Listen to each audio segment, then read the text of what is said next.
Gamma लिख लिया था हमने, फिर उसके बाद Q is equal to M S tan theta, इसको भी समझ लिया था, Q is equal to M into L,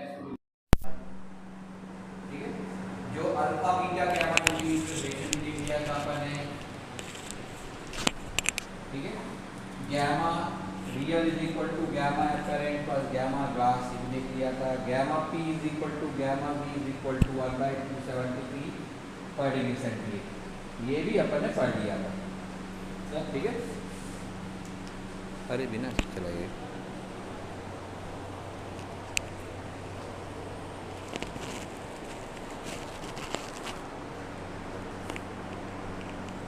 तो इस तरीके से अपन ने कुछ इम्पॉर्टेंट चीज़ें जो देख ली थी, उसके अलावा बहुत सारी चीज़ें बची हुई हैं, तो आज अपन उनको कंप्लीट करते हैं और फिर उसके बाद अपन क्वेश्चन करना शुरू करेंगे।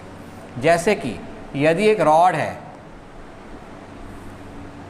उस रॉड के एक एंड को टेम्परेचर θ1 यानी यहाँ से हीट देना शुरू कर रहे हैं, Q अमाउंट ऑफ हीट, ठीक। यहाँ रास्ते में 2 पॉइंट ले लिए अपन ने x और y, ये A एंड है और ये B एंड है, इसकी ओवरऑल लेंथ जो है वो L है, जबकि इतने से पोर्शन की लेंथ जो है dx है। यहाँ टेम्परेचर θ है तो यहाँ θ माइनस d θ है, यहाँ θ1 है और यहाँ θ2 है। तो इनिशियली जब अपन इसमें से हीट फ्लो करना शुरू करते हैं तो हम पाते हैं कि हर पार्ट का टेम्परेचर बढ़ता हुआ होता है, सब कुछ गर्म हो रहा है, ठीक है, क्योंकि इसका हर हिस्सा हीट को एब्जॉर्ब करता रहता है, each and every part absorbs heat, इसलिए सबका टेम्परेचर बढ़ता रहता है। इसका ज़्यादा तेज़ बढ़ता है, उसका कम, उससे कम उसके अगले वाले का, लेकिन ऐसा नहीं होता कि बढ़े ना, सबका टेम्परेचर बढ़ेगा। ऐसा कुछ देर तक होता है, इसको अपन वेरिएबल स्टेट बोलते हैं। कौन सी स्टेट? वेरिएबल स्टेट, ठीक है। एक पर्टिकुलर टाइम के बाद में हम देखते हैं कि हर किसी का टेम्परेचर बढ़ना बंद हो गया है, यानी यदि x का टेम्परेचर θ है तो टाइम के साथ θ ही बना रहता है, जबकि हम हीट लगातार फ्लो कर रहे हैं कांस्टेंट रेट से। y का टेम्परेचर θ माइनस डी थीटा है तो θ माइनस डी थीटा ही है, ठीक है। तो इस तरीके से लगातार इनके टेम्परेचर जो हैं अब कांस्टेंट हो जाते हैं। जब ये कांस्टेंट हो गया, इसका मतलब क्या हुआ कि हर हिस्सा जितनी हीट उसको मिल रही है वो आगे वाले को देते जा रहा है, ठीक है, पास करते जा रहा है, खुद अपने पास कोई हीट नहीं रख रहा है। इसको बोलते हैं स्टेडी स्टेट, स्थायी अवस्था। और जबकि पहले वाली थी वेरिएबल स्टेट, जिसको बोलते हैं परिवर्ती अवस्था, ठीक है। इन दोनों स्थितियों में से पहली स्थिति जो अपन ने डिस्कस किए थे, उसमें हर हिस्सा ऊष्मा को ग्रहण करता रहता है, कुछ ऊष्मा अगले वाले को भी पास करता है, लेकिन थोड़े समय के बाद हर हिस्सा ऊष्मा को ग्रहण करना बंद कर देता है, सिर्फ अपने अगले वाले को ट्रांसफ़र करते जाता है। उसको वेरिएबल स्टेट बोलते हैं, स्थायी अवस्था बोलते हैं। इस स्थायी अवस्था में rate of flow of heat ये बराबर होता है Ka D theta upon D x. D theta इनके बीच का अंतर है और डी एक्स इनके बीच की लंबाई है। यहाँ D theta upon D x, इसको ताप प्रवणता भी कहते हैं, टेम्परेचर ग्रेडियंट। इसी को हम पूरे तार के लिए लगाएं तो पूरे तार के लिए इसकी वैल्यू कितनी, पूरे चालक के लिए इसकी वैल्यू जाएगी Ka θ1 माइनस θ2 अपॉन L। तो ये सारे फॉर्मूले जो हैं ये शो करते हैं कि Q अपॉन T छोटे से हिस्से के लिए, उससे बड़े के लिए या पूरे के लिए, सबके लिए एक सा होता है। कर दूँ, परिवर्ती अवस्था क्या होती है यानी वेरिएबल स्टेट, और स्थायी अवस्था क्या होती है यानी स्टेडी स्टेट क्या होती है। शुरुआत में जब हम हीट फ्लो करना शुरू करते हैं तो A से B higher temperature to lower temperature flow होती है, ठीक है। जैसे जैसे फ्लो होना शुरू होती है, अगले वाले हिस्सों को हीट मिलती जाती है, वो एब्जॉर्ब करते जाते हैं हीट को एब्जॉर्ब करने के कारण उसका टेम्परेचर बढ़ेगा और बची हुई ऊष्मा किसको दे देगा, अगले वाले पार्ट को। एक छोटा सा यहाँ पर डायग्राम बनाऊँ मैं, यहाँ से Q अमाउंट ऑफ हीट आई, इसका Q1 अमाउंट ऑफ हीट इसने एब्जॉर्ब कर लिया और बाकी बची हुई Q माइनस Q1 अगले वाले को दे दिया। अब अगले वाले को पहले से कम मिल रही है, उसका कुछ हिस्सा वो एब्जॉर्ब करेगा और बची हुई एनर्जी आगे दे देगा। तो इससे कम एनर्जी उसके अगले वाले को मिलेगी, उससे कम एनर्जी उसके अगले वाले को मिलेगी, और इसलिए सबके टेम्परेचर जैसे जैसे आगे बढ़ते जाते हैं घटते जाता है। इसका टेम्परेचर ज़्यादा बढ़ेगा, फिर इसका कम बढ़ेगा और कम बढ़ेगा और कम बढ़ेगा, लेकिन बढ़ेगा। और इसीलिए इस वेरिएबल स्टेट में हर पार्ट का टेम्परेचर बढ़ता हुआ होता है। पास वाले का ज़्यादा तेज़ी से बढ़ता है, दूर वाले का कम तेज़ी से बढ़ता है। इस कंडीशन में सारे पार्ट हीट को एब्जॉर्ब करते हैं। जो हॉट एंड है उसके पास ज़्यादा एब्जॉर्ब करता है, जो कोल्ड एंड है उसके पास में कम एब्जॉर्ब करता है, लेकिन हीट एब्जॉर्ब होती है। थोड़े समय के बाद वो सैचुरेट हो जाते हैं और हीट को एब्जॉर्ब करना बंद कर देते हैं। जब हीट को एब्जॉर्ब करना बंद कर देंगे तो Q1 अमाउंट ऑफ हीट नहीं मिलेगी। अब Q इसको मिली, इसने उसको अगले वाले को दे दिया, यानी Q1 जीरो हो जाएगा, तो Q अमाउंट ऑफ हीट पूरे में से फ्लो होगी। ठीक है, और इसलिए बोलते हैं हम कि Q/T अब कांस्टेंट हो जाएगा। इस कंडीशन में किसी भी हिस्से का तापमान नहीं बढ़ेगा कि हीट एब्जॉर्ब नहीं कर रहा है, और हर हिस्से का तापमान उसके अगले वाले हिस्से से थोड़ा ज़्यादा होगा। यानी आप हॉट एंड से कोल्ड एंड की ओर चलेंगे तो टेम्परेचर रिड्यूस होते जाएगा, लेकिन एक जगह का टेम्परेचर जो हो गया है, जैसे 20 है तो 20 ही रहेगा वो। ठीक है, इसको बोलते हैं स्टडी स्टेट। उस स्टडी स्टेट में Q/T बराबर KA dθ/dx है। dθ/dx को ताप प्रवणता टेम्परेचर ग्रेडियंट बोलते हैं। ये एक वेक्टर क्वांटिटी है, इसकी direction rate of flow of heat के अपोजिट होगी। यानी हीट कहाँ से कहाँ फ्लो होती है, हाई टू लो, तो ताप प्रवणता की दिशा कहाँ की होगी, लो टू हाई।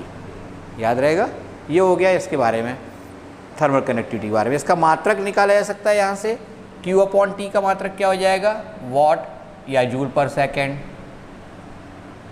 और आगे इनटू dx का हो जाएगा metre upon metre square into kelvin. तो मीटर से मीटर कैंसिल हो गया, तो जूल पर सेकेंड पर मीटर पर केल्विन या वॉट पर मीटर पर केल्विन, ये इसके मात्रक होते हैं। याद रहेंगे, जूल पर सेकेंड पर मीटर पर केल्विन या वॉट पर मीटर पर केल्विन, ये इसका मात्रक होता है। वॉट जूल के लिए अपन डायमेंशनल इक्वेशन देखते हैं, ml² T-2, सेकेंड के लिए T, मीटर के लिए L और K के लिए थीटा। तो सिंप्लीफाई करेंगे तो ml T⁻³ θ⁻1, ये इसका डायमेंशनल इक्वेशन होगा। ठीक है, तो डायमेंशनल इक्वेशन कितना हो जाएगा वो देख लिया आपने। ठीक है, m1 L1 T⁻³ और θ⁻1, ये इसका डायमेंशनल इक्वेशन होगा K का। ये छोटी छोटी बातें बहुत काम की हैं, याद रखना है। अब इसके बाद अपन देखते हैं कि दो यदि अलग अलग ऑब्जेक्ट हैं या दो अलग अलग ब्लॉक्स हैं, ठीक है, और उनको हम ज्वाइन करते हैं, एक कंबाइंड कंपोजिट स्लैब बनाते हैं, स्लैब, कंपोजिट स्लैब। ये दो अलग अलग मटेरियल हैं, उनके कंपोजिट स्लैब अपन ने बना दिए। ठीक है, ये इनका कॉमन सरफेस है, यहाँ से हीट दे रहे हैं आप। ठीक, पहले वाले की K1 थर्मल कंडक्टिविटी है और दूसरे वाले मटेरियल की K2 है। यहाँ से हीट दे रहे हैं, इस एंड का टेम्परेचर θ1 है और स्टेडी स्टेट में पता चला कि इस एंड का टेम्परेचर कितना है, θ2 है। ठीक है, इसकी लेंथ ये यहाँ से यहाँ तक ये L1 है सपोज, और दूसरे वाले की लेंथ कितनी है, L2 है। कंपोजिट स्लैब का टेम्परेचर सपोज θ है।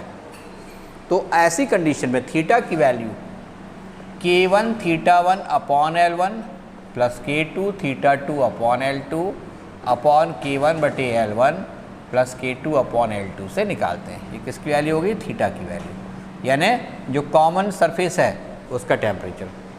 इस कंडीशन में इफेक्टिव वैल्यू ऑफ K निकाल रहे हैं तो वो होती है L1 plus L2 upon L1 plus K1 upon Q1 plus L2 upon K2।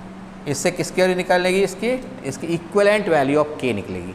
तो दो चीज़ें मिल गई हमको यहाँ पर, जो कंपोजिट स्लैब का जो कॉमन सरफेस है उसका टेम्परेचर इससे निकालेंगे और इफेक्टिव वैल्यू ऑफ K इस फॉर्मूले से निकालेंगे। ठीक है, ऐसी कई सरफेसेस लगी हों तो उसके लिए भी निकाल सकते हैं। तो ये दो फॉर्मूले इधर से एक और चीज़ समझने की है अपने को, Q/T, इसको थर्मल करेंट बोलते हैं, थर्मल करेंट IQ। यहाँ पर dθ ये थर्मल पोटेंशियल डिफरेंस कहलाता है, थर्मल पोटेंशियल डिफरेंस, जिसको VQ लिख सकते हैं।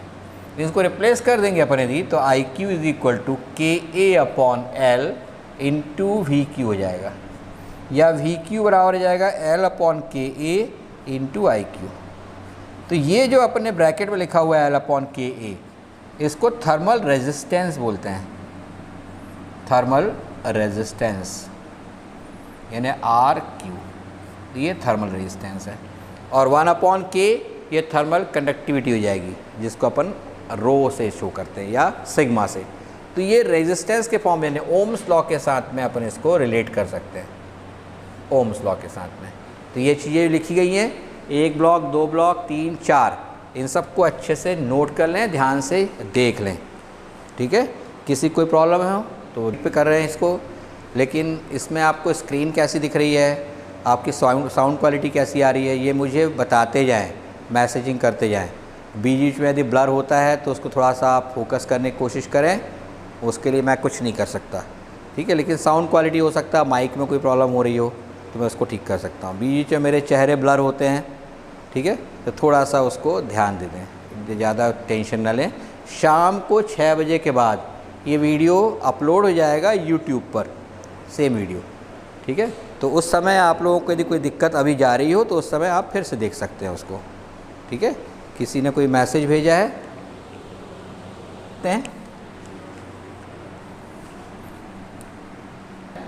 कि एक झील है और झील की ऊपरी सतह पर बर्फ़ जमी हुई है। बर्फ़ की एक पर्टिकुलर मोटाई डेल एक्स को जमने के लिए डेल्टा टी टाइम लगता है, तो उतनी ही मोटाई की और बर्फ़ की तह जमने के लिए कितना टाइम लगेगा, ठीक है। तो rho L upon 2 k theta x2 square minus x1 square, ये टाइम की वैल्यू होती है। इस फॉर्मूले से टाइम निकालते हैं। रो क्या चीज़ है, रो यहाँ पर डेंसिटी ऑफ आइस है, लिख लें ये फॉर्मूला, बहुत इम्पॉर्टेंट है। एल जो है ये लेटेंट हीट ऑफ आइस है, के जो है ये थर्मल कंडक्टिविटी ऑफ आइस है, ठीक है। और थीटा ये temperature difference between atmosphere and ice है। और x1 ओरिजिनल थिकनेस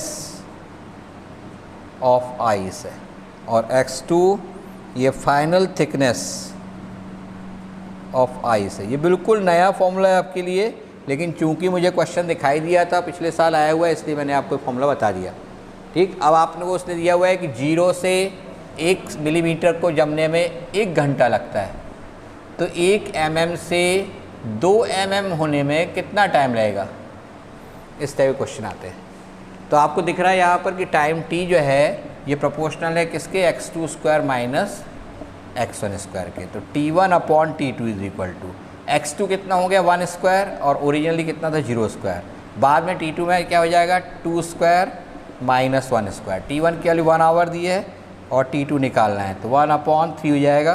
तो इससे t2 की वैल्यू कितनी जाएगी 3 आवर्स आ जाएगी, ठीक है। यानी पहले 1 mm को जमने में 1 घंटा लग रहा है, तो उसके अगले 1 mm को जमने में कितना लगेगा, 2 स्क्वायर माइनस 1 स्क्वायर, यानी 3 घंटे लगेंगे, 4 माइनस 1, ठीक है। क्योंकि ये formula x2 square minus x1 square से सॉल्व होता है। ये बहुत इंपॉर्टेंट पॉइंट है और इस पर रिलेटेड क्वेश्चन आते हैं। तो ये नया फॉर्मूला है आप लोगों के लिए, जिसको इसको नोट करना है फटाफट नोट कर लें। समझ में आ गया क्या, फिर से एक बार बता दूं, यदि डिस्टेंस की वैल्यू कितनी हो जाएगी, थीटा की वैल्यू हो जाएगी 10। अब बोलता है वो कि 0 से 1 mm तक उस बर्फ़ को जमने में 1 घंटा लग रहा है, तो उस बर्फ़ की तह को 1 mm से 2 mm होने में कितना टाइम लगेगा, ठीक है। तो उस कंडीशन में अपने को रो जो है ये डेंसिटी ऑफ आइस की ज़रूरत नहीं है, क्योंकि प्रोपोर्शनली के साइन से सॉल्व कर रहे हैं, तो इसमें ये सब गायब हो जाएगा। तो t प्रोपोर्शनल किसके हो जाएगा x2 square minus x1 square के, ठीक है। तो x2 स्क्वायर ये 1 स्क्वायर माइनस 0 स्क्वायर हो गया, और बाद में 2 स्क्वायर माइनस 1 स्क्वायर, तो इनके डिफरेंस से अपन निकाल लेंगे। वैसे आखिरी में रेडिएशन नाम का पार्ट आता है, कन्वेक्शन तो आपको पता है, रेडिएशन,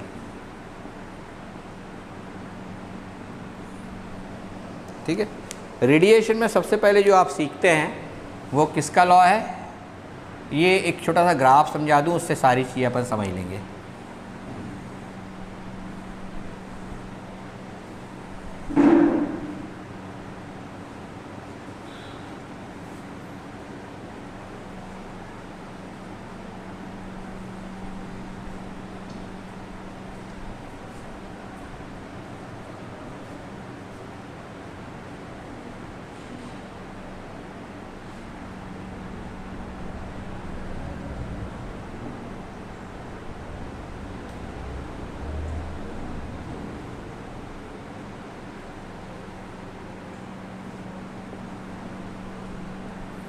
ये इस तरीके से है, इधर वेवलेंथ है,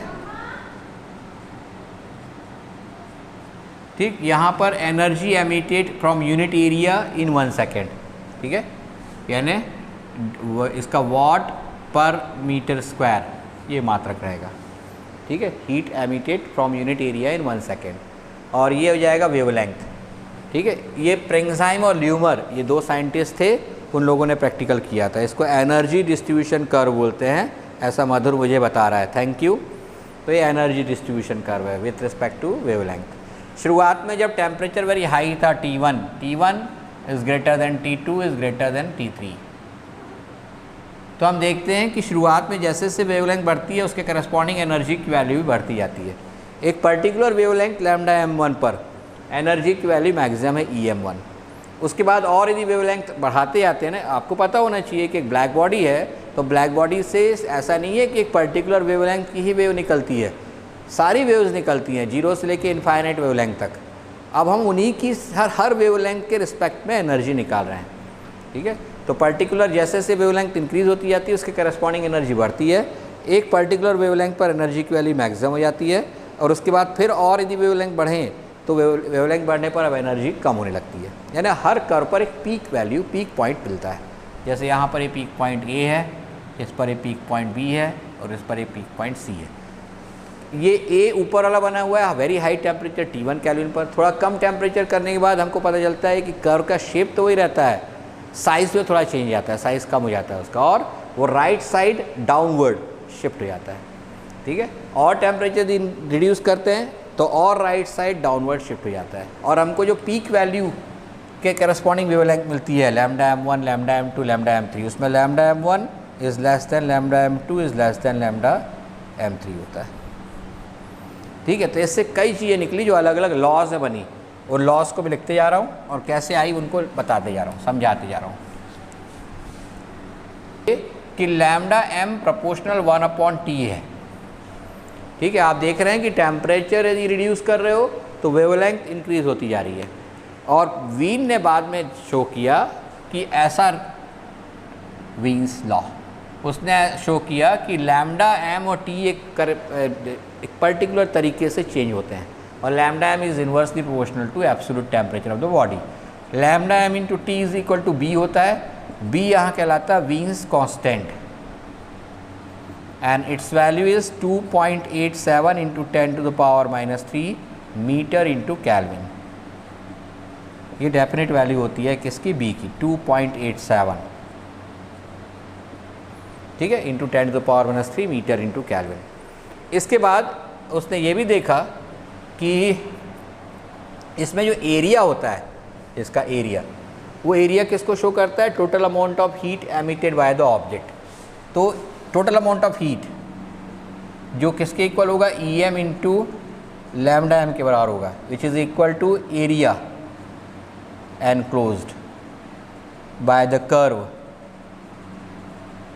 ऑन लैम्डा एक्सिस।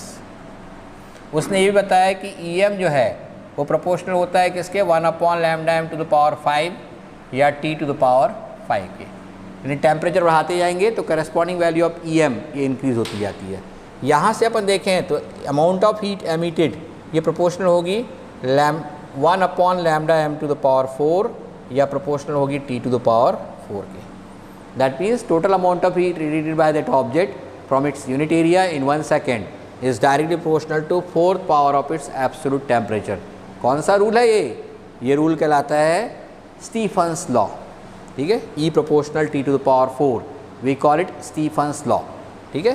तो यहाँ से स्टीफन्स लॉ मिलता है, E proportional T to the power 4 और E equals to sigma into T to the power 4, where sigma is Stefan's constant and its value is 5.67 into 10 to the power minus 11 joule per meter square per second per Kelvin to the power 4, ठीक है। ये इसकी value होती है। यदि अपने को पता लगाना है कि टोटल अमाउंट ऑफ हीट कितनी रेडिएट कर रहा है तो Q is equal to AE sigma into T की घात 4, ये फॉर्मूला होता है। ए क्या है, surface area of that object, hot object. E is emissivity, क्योंकि ये तो अपन ने परफेक्टली ब्लैक बॉडी के लिए निकाले हैं, हर बॉडी ब्लैक बॉडी तो नहीं होती है, तो उसके लिए हम स्मॉल ई को इंडिकेट करते हैं, which is called emissivity of that object. Its value is 1 for perfectly black body, otherwise less than 1। Sigma is Stefan's constant and T is time for which that particular object, ठीक है, we want to find out amount of heat radiated by it, तो ये T हो जाएगा। तो ये जो rule है इससे अपन total amount of heat radiated पता लगा सकते हैं। ये स्टीफन्स लॉ था, लेकिन इसमें हमने absolute temperature of surrounding atmosphere इसको नेगलेक्ट कर दिया, लिया ही नहीं है, ठीक है। बाद में पता चला कि सराउंडिंग एटमॉस्फेयर के टेम्परेचर का भी इफेक्ट पड़ता है, सिर्फ हॉट ऑब्जेक्ट के टेम्परेचर का नहीं, और उसके हिसाब से स्टीफन बोल्ट्जमैन लॉ दिया गया, स्टीफन बोल्ट्जमैन लॉ। ये क्या कहता था कि E is equal to sigma into T to the power 4 minus T0 to the power 4, that is जो fourth power of absolute temperature of object minus fourth power of absolute temperature of atmosphere, ठीक, इसके difference के directly proportional होता है। इसमें यदि अपन फिर से वही बात करें कि Q निकालना चाहते हैं तो AET sigma T to the power 4 minus T0 to power 4, ये इतना जूल हो जाएगा, ठीक है। ये जबकि इसकी वैल्यू थी जूल पर मीटर स्क्वायर पर सेकेंड पर केल्विन टू द पावर 4, और Q की वैल्यू इतनी आ जाएगी, ठीक, पर केल्विन टू द पावर 4 नहीं आएगा सिर्फ इतना, ठीक है। तो ये इस तरीके से स्टीफन ने कुछ चेंज किए, ठीक है। कुछ question that lambda is proportional to 1 किया है, तो प्रोजेक्टेड एरिया किसको बताता है? प्रोजेक्टेड एरिया बताता है amount of heat radiated by that object, तो वो किसके इक्वल होगा? वो इक्वल होगा एरिया इनक्लोज किसके इक्वल होगा? Length into height, width into height, तो lambda M into E M के, इसके ये लिखा हुआ है, ठीक, अमाउंट ऑफ हीट जो होगी E M into lambda M के। अब ई एम की वैल्यू किसके प्रोपोर्शनल होती है? 1 upon lambda M to the power 5, ये वीन्स सेकेंड लॉ है, वीन्स सेकेंड लॉ। ध्यान रखेंगे, कई बार पूछ लेता है वीन्स फर्स्ट लॉ और सेकेंड लॉ, तो आपको पता होना चाहिए वीन्स फर्स्ट लॉ कौन सा है और सेकेंड लॉ कौन सा है। Amount of heat radiated E जो है ये equal to E M into lambda M हो जाएगा, एरिया के बराबर हो जाएगा, और एरिया कितना हो जाएगा? ई एम की value 1 upon lambda M to the power 5 into lambda M, cancel हो गया, क्या बचेगा? 1 upon lambda M to the power 4, और उसको इस लॉ से अपन रिप्लेस करेंगे तो टी टू द पावर 4 हो जाएगा। इसको बोलते हैं अपन किसका रूल? ये स्टीफन्स लॉ है, ठीक है, स्टीफन्स लॉ है। उस स्टीफन्स लॉ में जब प्रोपोर्शनलिटी रिमूव करेंगे तो सिग्मा एक कांस्टेंट आता है जिसको स्टीफन्स कांस्टेंट बोलते हैं। इसकी value 5.67 into 10 to the power -11 होती है। Total amount of heat radiated from its area A in time T is given by Q equals to AE sigma T into T to the power 4, ये Q की value होगी। लेकिन इस particular फॉर्मूले में ये माना गया था कि हॉट बॉडी वेरी हॉट है और सराउंडिंग एटमॉस्फेयर टेम्परेचर नेग्लिजिबल है उसके करस्पॉन्डिंग, लेकिन ऐसा नहीं है, सराउंडिंग एटमॉस्फेयर का टेम्परेचर भी इम्पॉर्टेंट होता है, और उस केस में स्टीफन के साथ बोल्ट्जमैन ने मिलकर के इसको संशोधित किया, ठीक। उसने बताया कि E equals to sigma T to the power 4 minus T0 to the power 4 होता है, यहाँ T0 absolute temperature of atmosphere है, और उसमें यदि अपन किसी बॉडी के लिए निकाल रहे हैं तो AET sigma T to the power 4 minus T0 to the power 4 हो जाएगा। तो आज अपन ने इतने सारे फॉर्मूले देख लिए हैं, सिर्फ एक रह गया है न्यूटन्स लॉ, ठीक है, जिसको अपन कल करेंगे, ठीक है। इसके प्रॉब्लम्स आप लोग करना शुरू कर दें, क्योंकि न्यूटन्स लॉ समझाने के बाद कल मैं न्यूमेरिकल करना शुरू कर दूंगा, ठीक है। आज से आप लोगों को एक साथ 2 चीज़ें मिलेंगी, जी मीट पर, गूगल मीट पर आप इस तरीके से लाइव हो सकेंगे अभी भी और शाम को मैथ्स के लिए भी, ठीक है। इसके अलावा आप लोग जो हैं यूट्यूब पे इसका जो एडिटेड वर्जन है वो शाम को देख सकेंगे 6 बजे के बाद, दिन भर में कभी भी हो सकता है, पर मैक्सिमम बात कर रहा हूँ कि 6 बजे के बाद तो मिल ही जाएगा आपको, ठीक है। तो जो भी आप मिस कर गए हैं कोशिश तो करें कि लाइव ही बने रहें, ठीक, ज़्यादा तो हो नहीं, 9-10 लोग रहते हो, ठीक है, तो 9-10 लोग लाइव हो जाओ तो अच्छा है, बाद में जिसको रिकॉर्डेड देखना देखते रहे। अच्छा, एक और चीज़, जो नीट वाले और GNST PNST वाले बहुत रिक्वेस्ट कर रहे थे मेरे को बार बार बीच में कि सर यूट्यूब से ज़्यादा अच्छा गूगल मीट है, जूम है, उस पर करें। अब मैंने कर दिया हूँ, उनको मैसेज ही भेजा हूँ मैंने, ठीक है। एक आध ने किसी ने ज्वाइन किया है आज, लेकिन सभी लोगों को ज्वाइन करना चाहिए, ठीक। आज मैं पर्सनली उनको एक बार कॉल कर दूंगा तो सब लोग ज्वाइन करेंगे। जितने ज़्यादा लोग होंगे, जितने ज़्यादा क्वेश्चन आएंगे चैट में, उतने ज़्यादा मैं चीज़ों को समझा पाऊँगा। कल से आप लोग न्यूमेरिकल्स जो लेके आते हो उसको भी, योर माइक इज़ ऑफ, किसने कर दी? अच्छा इसमें, ठीक। तो जिस किसी को भी कोई प्रॉब्लम हो तो ज़रूर मुझसे बात करें। ज़्यादा से ज़्यादा लोगों को यूट्यूब पे सब्सक्राइब करने के लिए बोले। अब 350 के पार हो गए, 330 के पार हो गए, हम 1/3 पोजीशन में पहुंच गए हैं। अभी 2/3, 2/3 दूरी और पार करना है, ठीक है। तो उसको भी ज़रा ध्यान देते रहें, रिवीजन ज़रूर करते रहें उससे देख करके। अभी तो मैं उसमें भी डाल रहा हूँ, ठीक। कुछ दिनों बाद बहुत ही ज़्यादा एडिटेड वर्जन रहेंगे और पुराने वालों को प्राइवेट कर दूँगा मैं, ठीक है। Okay, see you to.